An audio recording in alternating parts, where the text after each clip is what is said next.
Hi, it's Rebecca. Thanks for stopping back.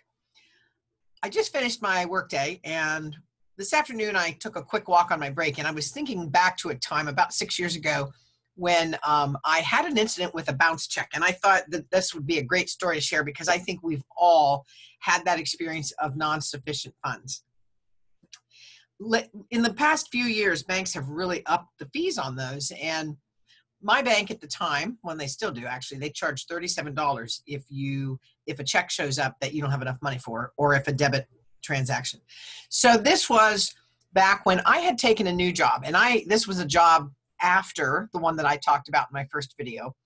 But when I took this job, and it's my current job, I had at that time taken a $30,000 pay cut. Now there was a reason for that, and I'll talk about that. It has to do with retirement and things like that. I'll talk about that in another video. But the truth of the matter is that the income that I accepted in this new job was $30,000 less than what I had been making in my previous job. So I was being very careful about watching pennies and nickels and dimes, especially dollars. And I had, in my insanity of some sort, I had overlooked marking down this $96 check. I had sent it for like a local tax or sewer and water thing. And I'd forgotten to write it down. And so here it is, Sunday night. Payday isn't until 6 days later, 5 or 6 days later on Friday. And I realized that I had written this $96 check. It had not come through yet, but I only had like $45 in my account. So I got upset because I'm thinking tomorrow morning, I've got calls from the time work starts, boom, boom, boom, boom, boom, up until about 1:30 in the afternoon. And I was convinced initially that that check was going to hit my bank and clear. And so not only was I going to get dinged for the overdraft, I was going to get the overdraft fee of $37, and then who knows what the place that I had sent the check in would do. So this was going to cost me more money than I had at that time. So I had just recently attended the Edwene Gaines Master Teacher Prosperity Training, and one of the things that I found adorable about Edwene when she would do her talks, she would always describe a situation that was a looming disaster, and then she would say, and I immediately go into prayer. And she's real Southern, so I'm giving you that example in character. But I thought about that because I thought, I really don't have any options. I don't have cash right now. I really didn't want to call my parents and say, I need $100. I really felt like I had few options other than doing what Edwene taught, which was to immediately go into prayer. So I did what we do in New Thought, what we call New Thought prayer treatment or spiritual mind treatment or affirmative prayer. I did this to know that this $96 accident was okay and that it was going to be okay. Unless you had $100 cash that you could feed into the ATM machine, there wasn't a whole lot I could do on Sunday night. The next morning, I had conference calls booked all day. And so I really was in a position where I had to have faith and trust that this was going to work out. So I did let it go. I did my prayer treatment. I let it go. And I really and truly did not spend any more mental or emotional energy on this. I said, what will be, will be. I let it go. I know I'm provided. So again, I was working from home that particular day, and I got off my last call, which was about at 1:30. I'd worked straight through 8:30 to about 1:30 on different calls, and realized that I had just heard the footsteps of the mail person on my front porch. So I went out to get the mail. And to be honest with you, because it was in June, I kind of thought that maybe somebody might have sent me a birthday check or something, like, some long lost relative. We all fall into that.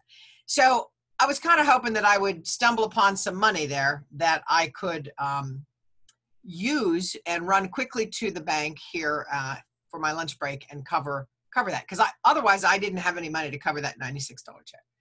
So I got the mail, I brought it in, and I flipped through it, and I didn't see any birthday card looking things, and I didn't see any check looking things, but I did see an envelope from the tax authority where I had sent the $96 check. And I thought, oh, great, they know it's bounced. They're sending me another fee.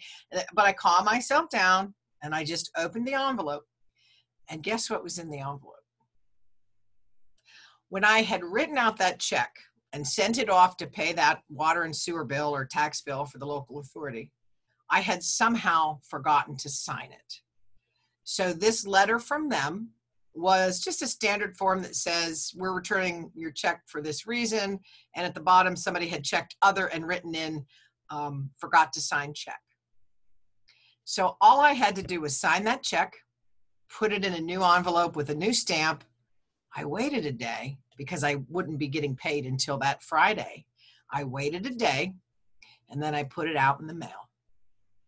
And that's the way I have over and over and over in my life demonstrated spirits showing up to take care of things that I've otherwise messed up in my life.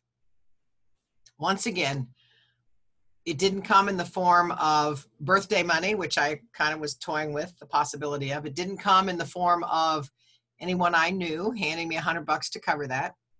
It didn't come in the form of anything other than a very ordinary mistake that happened a few days ago, a few days prior to that, where I just inadvertently, probably was in a hurry, wasn't paying attention, filled out that check, put it in the envelope and sent it.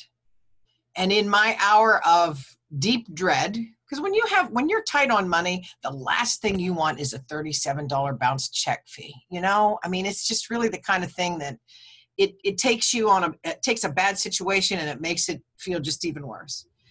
And so what I realized in that very mundane seeming incident is that these teachings that were always provided, that spirit always shows up, they're absolutely true at every level. And it's not exciting and glamorous, except I was excited. I'll be honest with you. I was very excited to see that $96 check that I hadn't signed. I was very excited to have the opportunity to hold it a day and send it in when I knew that it would not arrive before my paycheck was deposited.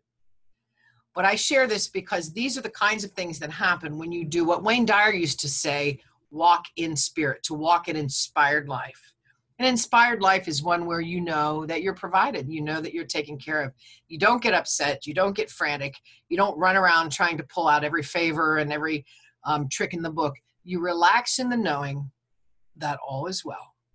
And I have learned, just as I shared with this, and this was from 6 years ago, I have learned that indeed all is well. And I share that with you because I think we've all opened our bank statements or logged onto our bank accounts and seen something like that. So I would encourage you to do what you can to walk that inspired life, to get in touch with the truth that you're always provided and the spirit always shows up. And for more about this, I hope you'll check out my blog. There's a button that you can click on. It'll take you right to my blog. It's practitionerspath.wordpress.com. And until next time, take care. Bye.